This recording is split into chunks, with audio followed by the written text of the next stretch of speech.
It is a pleasure to be back here, excuse me, sorry, in Dubai and addressing all of you. It's exciting to see the second annual event of the GPRC Summit and to be part of that.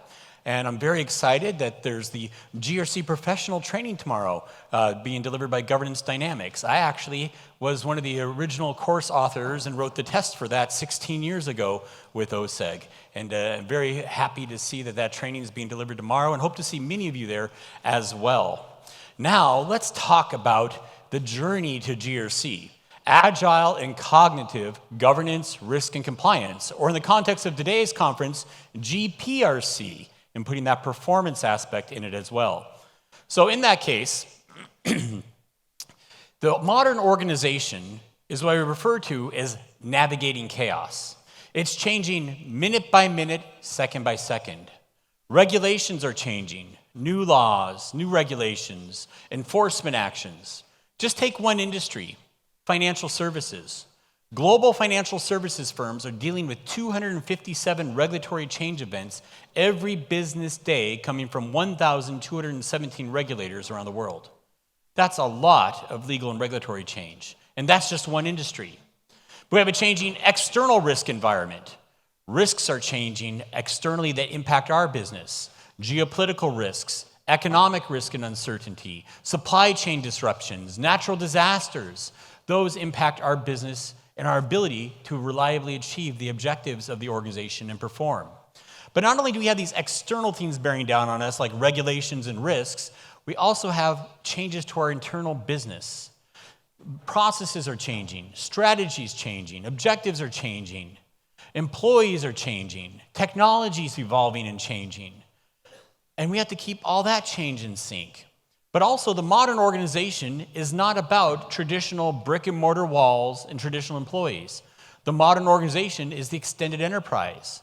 Vendors, suppliers, outsourcers, service providers, contractors, consultants, brokers, agents, dealers, intermediaries, partners, and more. They are your business. We can't define the organization by these hard boundaries of traditional brick and mortar walls and business anymore. The business extends across third-party relationships. Their issues are your issues.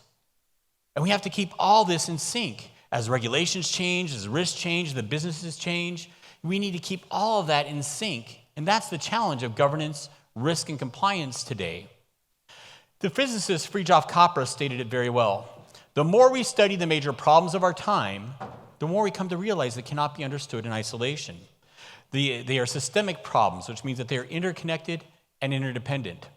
The physicist at the time of this quote was talking about biological ecosystems, but he might as well have been talking about risk in your environment today. That we can't be having these siloed views of risk that don't see the big picture. Now, I'm working with a global firm on their governance, risk, and compliance RFP this year. Now, this is a large global firm that has over 300,000 employees. They just interviewed 20 different risk departments that have gone in different directions for risk. They have no centralized risk visibility and system right now. And they've got 20 departments that have gone in different directions. And so far, they've counted 9 different GRC platforms installed for different purposes. They don't have good visibility into risk. It's all these little silos that don't get the big picture of this interconnected nature of risk. Because that risk, if it materializes, impacts this risk exposure and this risk exposure. And it's all significant. And we have to be able to see that. So let's turn to the definition of governance, risk, and compliance found in the OSEG GRC capability model. Those will be going to the OSEG GRCP training tomorrow. Here's a start to that, because you'll be learning this. Governance, risk, and compliance is a capability that enables an organization to what? To reliably achieve objectives. That's the governance function. Setting objectives and being able to reliably achieve, or we could say perform against those objectives. They could be high-level entity-level objectives, division, department, process, project, asset-level objectives, or even relationship-level objectives. Like third-party relationships. We don't just wake up one day and say, I feel like we need a new supplier. No, there's a purpose for a supplier relationship. What are the objectives? What are we trying to get out of that relationship? What are the objectives of that asset? What's the objectives of that process? What are the objectives of that department and its goals? What's the objectives of the overall entity and financial performance? The governance function is setting and performing against objectives. So GRC or GPRC, focusing on the G and the GP. And then we address uncertainty. That's risk management. The ISO 31000 definition of risk in the International Standard on Risk Management says that risk is the effect of uncertainty on what? On objectives. There's context. The objectives flows into the uncertainty in achieving those objectives, which is risk management. And then we act with integrity. That's the compliance. Not just compliance to laws and regulations, but in compliance to the values of your organization, the ethics, the ESG commitments. So GRC, done right, is a capability that enables an organization to reliably achieve objectives, address uncertainty, and act with integrity. Those themes are like three legs of a stool that work together. You take one of those out and it's unstable. That's why the governance, risk, and compliance definition is so strong. It provides stability. And we could say four legs to a stool if we break that out, the G out into the G and the P for GPRC. Now let's get some views of risk. I started my career in the 90s in the cybersecurity, IT security world, and thought, risk is something bad. Risk is something that we want to avoid. We must eliminate risk. You don't eliminate risk. Every business takes risk. If you don't have risk, you're out of business. And in our keynote this morning, the opening keynote, stated that very well, that risk is part of life. Teddy Roosevelt, a United States president, said, "Risk is like fire. If controlled, it will help you. If uncontrolled, it will rise up and destroy you." Risk is a tool for us. For governments, it's a tool for organizations and business. It's a tool in our personal lives. How we take and manage risk is critical. Risk is like fire. If controlled, it will help you. If uncontrolled, it will rise up and destroy you. John Paul Jones, he's a naval hero from 250 years ago. He was in a big battle against the British, and he's known for that famous saying, "I have not yet begun to fight," and turned around and won a big naval battle. But he also stated, "It seems to be a law of nature, inflexible and inexorable, that those who do not risk do not win." Again, if you're not taking risk, you're out of business. Every business takes risk. Are you taking the right risk? Are you managing that risk well in the context of your organization? Going down to South Africa, Judge Mervyn Keene. He's the impetus for the Keene 1, 2, 3, and 4 reports on corporate governance. Judge Mervyn Keene said, "Business is the undertaking of risk for reward." Basically, businesses take risk to make money. Risk is part of business. Are we managing risk well? Or what are we doing to address risk management in the context of the organization's objectives? Too often, GRC programs are backwards. They're CRG programs, or they're CR programs, or they're just C programs focusing on the compliance and not done properly in perspective, where it starts with the objectives, flows into risk, and then compliance. Now, I'm a science fiction fan, and so we'll have one more little analogy and quote here, and that comes from Captain James T. Kirk of the Starship Enterprise. In one of the original series, he's going on and encouraging his crew to go on this mission, and he said, risk is our business. That's what this starship is all about.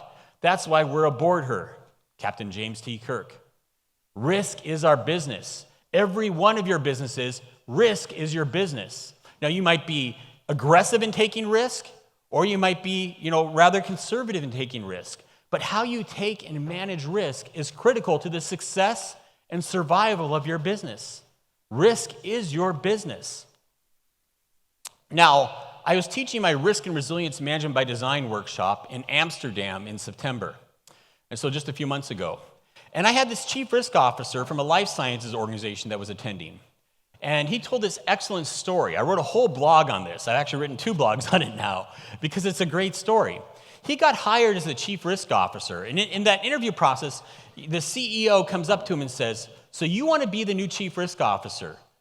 Tell me, what are you going to do for me as the CEO? What does that mean to me that you're the chief risk officer?"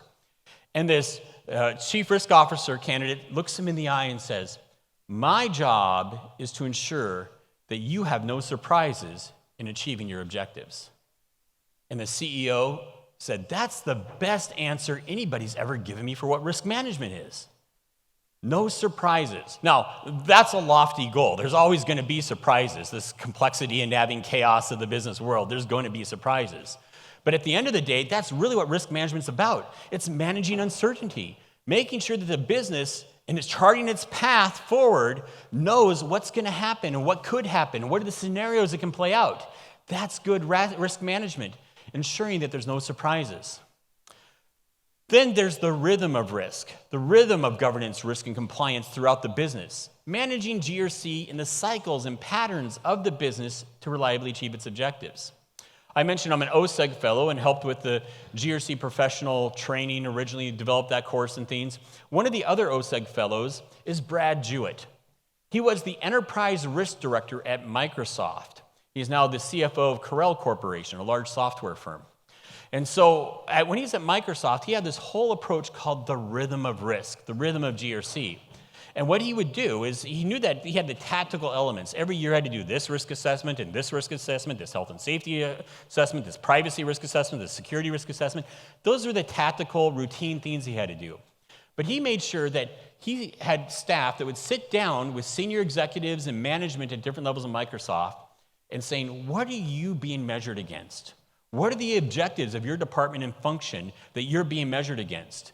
And let's give you contextually relevant risk reports based on the objectives that have been set upon you to achieve. So you have risk information on the uncertainty around achieving those objectives. That's doing risk management. He would look at the board and executive calendars and agenda and look at those, what's going to be presented, and he would provide risk information aligned with the board and executive agenda and calendars for their meetings. That's the rhythm of risk, managing risk in the context of the business. Good risk management also requires risk orchestration. I have blogs just about on every one of these slides. This is another blog I just recently did in the last couple months. But think about what the role of the chief risk officer is. I was in a conversation just over the weekend, somebody said that risk done right, we eliminate the chief risk officer. There is no risk department. It's all in the business. I do agree that risk needs to be embedded in the business, but there's always going to be a role for that risk department and the chief risk officer because somebody's got to see risk across those 20 different departments and be able to see what's the big picture and how this scenario plays out, because that economic uncertainty can impact the performance and objectives in this area and supply chain issues over here. Somebody's got to see the big picture of risk. And that's that role of the chief risk officer. He's the conductor of risk.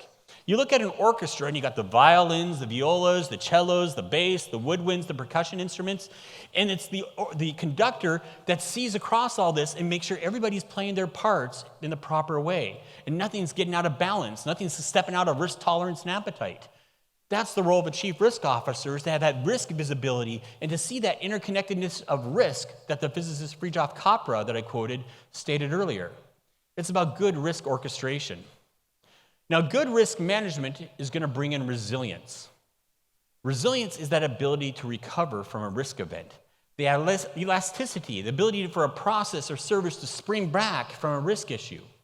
If I'm running down the street and I trip, resilience is how quickly can I get back up and start running again and recover. We need to be resilient. The last several years has shown us the need for resilience. Between COVID-19, the war in Ukraine, the recent disruption in the Middle East here, so much is going on. We need to be resilient. The economic uncertainty, inflation, all this impacts our business. But resilience is critical and important, but it's not enough. We also need to be agile. We need to see what's coming at us. If I'm running down the street, what's that obstacle I would have tripped on? How can I leap over it or go around it? We need good risk agility. What's developing on the horizon? What are the scenarios that can play out? What's the best path forward for the organization?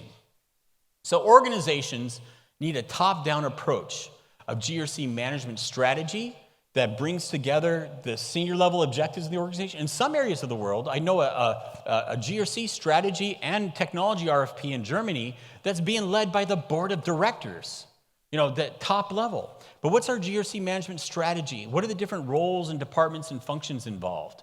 How do we get them to work together? What are our common GRC management processes for risk identification, risk monitoring, risk treatment, managing performance and objectives, managing policies, procedures, audits, assurance, assessments, third-party risk evaluations, incidents, cases, investigations? What are a range of GRC management processes, and how do we make them consistent in the organization? And what's the role of information technology to deliver on that? So in the introduction, it was mentioned that I've been called the father of GRC because on a cold, snowy day in the Chicago office of Forrester Research, I defined and modeled a market in February 2002 and labeled it governance, risk, and compliance, a market for technology. Now, let me first state that GRC is something organizations do. It's not something they buy. Technology enables governance, risk, and compliance. You can't buy governance, risk, and compliance. You buy technology that enables governance, risk, and compliance. It makes it more efficient, effective, resilient, and agile. At the end of the day, governance, risk, and compliance are actions, activities of the organization. Technology just streamlines it and makes it more efficient and effective. Now, I get frustrated when organizations like this large insurance company that called me up one day and said, "We just bought GRC, now come and tell us how to do GRC." Well, that's backwards. That's putting the cart before the horse. What were you doing before? What wasn't working? What are you trying to improve? Now, every organization does GRC. Every one of you, your organizations does GRC. Whether you call it GRC, ERM, ORM, IRM, ABC, XYZ, every organization has some approach to governance, risk, and compliance, no matter what acronym you put on it. The question is, how can it be better? Now, on that cold, snowy day in the Chicago office of Forrester, I defined and modeled a market for GRC that I had a broad vision for. But this is 2002, and also what happened that year was Sarbanes-Oxley, Enron, WorldCom.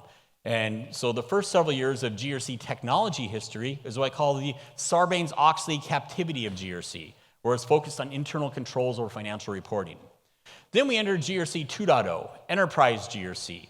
And this fulfilled more of my original vision for GRC, but it's enabling those second and third line, the back office functions of governance, risk, and compliance to work together.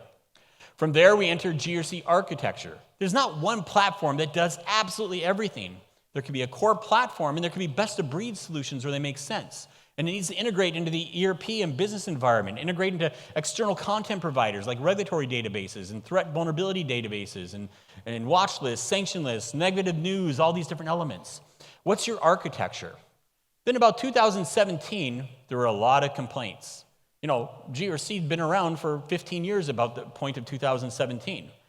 Technology, that is, GRC technology. And there's a LinkedIn post that described one implementation of one of the major vendors out there to the lyrics of the song Hotel California. If you're not familiar with the lyrics, it's basically you're stuck and cannot get out. And so they said after $500,000 in software license, $2 million in implementation fees, 2 years later we're getting some basic functionality working. People were stuck on upgrades from hard coding and customization and things. So we entered the era of agile GRC. Low-code, no-code solutions that are easy to implement and configure, that had a lower cost of implementation and maintenance. And so that's this agile GRC. Now, built on agile GRC, we're now in the era of cognitive GRC. How do we extend agile GRC technologies with artificial intelligence to be able to enable them and bring more value to the organization? And what's the role of AI in governance, risk, and compliance? And we'll get to that in a second. And we're moving towards this future, and I'll be writing a lot on it this year, of business-integrated GRC, building GRC more into a business context in alignment with the business. So when I look at the market, there's things that organizations should be looking at across the organization, not just in departments and silos, like 20 different departments doing different things, but across the organization. These are the long horizontal bars. We need to have technology and processes that look at strategy, performance, and objective management across the organization and measures against that. We need an enterprise view of risk and resilience management, an enterprise view of compliance, ethics, and obligation regulatory management, an enterprise view of policies and training management, an enterprise view of internal controls, not just internal controls or financial reporting IT controls. If you have an enterprise view of risk, it basically requires that you have an enterprise view of controls. When you have a risk, there's 4 things you can do. You can accept the risk, you can avoid the risk if that's a possibility, you can transfer the risk like through hedging and insurance, or the one we focus on the most is risk mitigation. How do you do risk mitigation? We have our inherent risk here. We implement control A, B, and C. That's our residual risk. We finally find that risk acceptable if we implement those controls. If we're going to have an enterprise view of risk, we have to have an enterprise view of controls. Issue reporting and case management, having an enterprise view of all the incidents, cases, and complaints, investigations of the organization. An enterprise view of ESG, environmental social governance. Enterprise view of third-party governance, not this fragmented view where IT is doing its vendor risk thing and procurement's doing its financial viability thing and compliance is doing its regulatory thing on third parties. We need an integrated view of third-party risk as well. And I don't have time to get all the details of that, but that's a huge issue when you have these fragmented views because nobody sees the big aggregate picture of risk, like in a supply chain relationship, because everybody's got a little piece of understanding of risk, and that risk exposure might be really great if you look at the aggregate view of risk across like a relationship. And an enterprise view of audit. And there's a lot of department domain-specific areas of GRC below that. But we need to have a strong information architecture that can define our objectives, whether they're entity, department, division, process, project, asset, relationship level objectives. We can define those objectives. We can map risks to those objectives. We can then establish controls to address those risks and reliably achieve objectives. We can manage issues and incidents, cases, and investigations that might hinder us in achieving those objectives and show our risk is materialized and where controls failed, where policies and roles, obligations are all mapped together. It all starts with objectives. But so often, people start with risks. Risk needs context. You have to start with objectives. And that's why GPRC is so important, focusing on that G and the P. I get very frustrated in this ESG era that we're in, environmental social governance, when I see software, that all starts with a risk. No, it starts with objectives. We have an objective to be carbon neutral. We have an objective to have no child labor in our supply chain. ESG all starts with objectives, and we manage the risk to those objectives. So good agile GRC technology is going to be highly usable, intuitive, not just for back office subject matter experts on risk and compliance, but usable for the front office, the employees, all levels of the business. It's going to have a lower total cost of ownership to implement and maintain. It's going to be configurable without hard coding that locks people in and they can't upgrade the system and things because it's all hard coded. It's going to be scalable, adaptable, easy to integrate in the environment, provides robust analytics, and is leveraging artificial intelligence. Now let's get into this role of artificial intelligence. In the governance, risk, and compliance perspective, I see two elements to AI. There's what I call cognitive GRC. This is GRC 5.0, cognitive GRC, and that's the use of artificial intelligence to make governance, risk, and compliance processes more efficient, effective, resilient, and agile. So how do we leverage AI for governance, risk, and compliance? But then we have, and I have a whole paper written on this, AI GRC. It's the governance, risk, and compliance of artificial intelligence itself. AI can be a tool for the business if used properly and governed properly. But allowing the organization to go in a lot of different directions with AI can cause a lot of legal exposure and bad decisions and issues if used improperly. AI itself, across the business, needs to be governed. And in that context, risk and compliance needs to be managed with it as well. And so that's AI GRC, the governance of the use of artificial intelligence across the organization to ensure the reliable achievement of objectives, address uncertainty and act with risk. Address uncertainty and act with integrity and compliance in the use of AI. But AI allows us to take in a lot of distributed data points in the business, understand these contextually, map them together, and help us navigate the business forward in the organization. Now, there's a lot of challenges with artificial intelligence and opportunities. AI is powerful. That is an opportunity because it can do a lot for the business, but power not used properly can also cause a lot of damage. AI is complex in the depths of it, but on the flip side of it, it's also simple now. Yes, it's complex and simple. It sounds like I'm contradicting myself. AI itself is very complex. I can't go out there and write AI and things. I'm not a coder like that. There's a lot of complexity and depth to it. It's taken a lot of time to get to where we're at with technology. But now, with things like ChatGPT and things, it's easy for anybody to use and go out there and use it. And so that's where it's simple. There's complexity behind it, but we've made the availability and use of AI simple for the business, which actually can bring benefits to the business, but also risk to the business if that AI is improperly used as well. It can enhance productivity if it's used properly. But there's also privacy concerns and like bias and discrimination concerns if the AI data inputs are improper in the organization and not being used properly. There's opaqueness and mystery behind the AI models and how are they controlled properly and what's gone into them. And also potential growing legal liability. When AI fails, it can cause devastating challenges to the organization. Used properly, it can create benefits. My whole point is that AI in the hands of a skilled subject matter expert can extend that subject matter expertise. I don't think anybody in this room has staff in governance, risk, and compliance, whether it's audit, risk management, compliance, or whatever, security, whatever roles you're in, that says, we don't need any more staff. We got people sitting around with nothing to do. No, we're not getting enough done.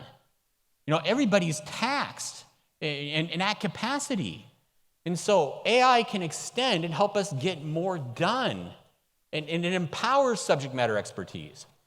But on the flip side, artificial intelligence in the hands of a novice can be very dangerous.